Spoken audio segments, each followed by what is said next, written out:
আসসালামু আলাইকুম। আমরা কোর্ট কাছারিতে দেখতে পাই বা আমাদের ফ্যামিলি সার্কেল বা অনেক সার্কেলে আমরা দেখতে পাই যে অনেকেই ফ্যামিলিগত বিষয়ে অনেক সময় দ্বন্দ্বে কলহে জড়ায় যায়। বিষয়টা হচ্ছে যে এমন যে তারা মানে বাবার সম্পত্তিতে কে কোন দিক দিয়ে আসলে পাবে, মানে বড় ভাই কোন দিক দিয়ে ঘর তুলবে, ছোট ভাই কোন দিক দিয়ে ঘর তুলবে, মেজো ভাই কোন দিক দিয়ে ঘর তুলবে। এই বিষয়টা আসলে যদি বলতে চাই, আমাদের আইনগত বিষয়ে আইনগত যদি পরামর্শ দিতে চাই, সেটা হচ্ছে এই বিষয়ে বড় ভাই কোন দিক দিয়ে পাবে, ছোট ভাই কোন দিক দিয়ে পাবে, এই বিষয়ে আইনে স্পেসিফিকভাবে সুনির্দিষ্ট করে কোথাও বলা নাই যে বড় ভাই দিক দিয়ে ঘর তুলবে, মেজো ভাই দিক দিয়ে ঘর তুলবে। এই বিষয়টা পুরোটাই নির্ভর করে আসলে মিউচুয়াল আন্ডারস্ট্যান্ডিং এর উপরে, নিজেদের পারস্পরিক সমঝোতার উপরে।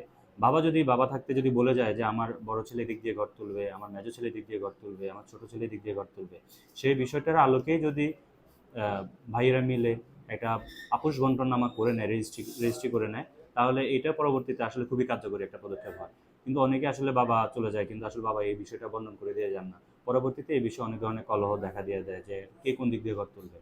আসলে এই বিষয়টা থেকে আমাদের সবাইকে আসলে উচিত যে বিরত থাকা। আমাদের কি কয়েকটা বিষয় আছে যেগুলো আসলে মাথায় রাখা উচিত। অনেক হাতে যেমন পাঁচটা আঙ্গুল সমান না, ফ্যামিলির সবাই কিন্তু ভাইরা কিন্তু সমান থাকে না। কেউ হয়তো এডুকেশনাল একটু কম থাকে, কেউ হয়তো সামাজিক স্ট্যাটাস তার অনেক বেশি থাকে, কারো কম থাকে। এই বিষয়গুলো আমাদের অবশ্যই মাথায় রাখা উচিত। যে বিষয়টা যে বড় ভাইটা একটু ভালো অবস্থায় আছে, তার অবশ্যই কনসিডার করা উচিত ছোট ভাইয়ের বিষয়ে বা মেজো ভাইয়ের বিষয়ে। যে মেজো ভাই ভালো অবস্থা আছে, তার বড় ভাইয়ের বিষয়ে বা ছোট ভাইয়ের বিষয়ে অবশ্যই কনসিডার করা উচিত।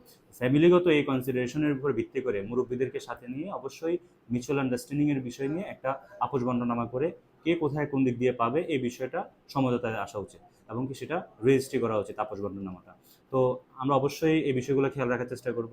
ফ্যামিলিগত যে কলহ আছে, যে আননেসেসারি যে বিষয়গুলো আসলে আমরা ফ্যামিলিতে নিয়ে আসি, সেগুলো থেকে আসলে বিরত থাকার চেষ্টা করব।